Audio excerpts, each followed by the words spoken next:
கிண்ண நிறைய மாவு எடுத்து பெரிய ரவுண்டாவும் இல்லாம சின்ன ரவுண்டாவும் இல்லாம பொதுவா ஒரு ரவுண்ட ஊத்தி 4-5 வெங்காயத்தை விட்டு பொடி பொடியா நறுக்கி அப்படியே மேலாப்ல பரபர தூவி விட்டு சரிங்க. ஒரு நீளமான கேரட் எடுத்து அப்படியே மேலாப்ல பரபர தூவி விட்டு சரிங்க.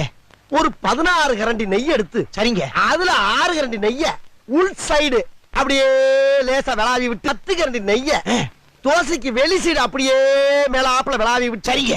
இட்லி பொடி இருக்கு பாத்தீங்களா, மலை சாரல் மாதிரி அதை மேலாப்ல பரபர அப்படியே பேய விட்டு சரிங்க.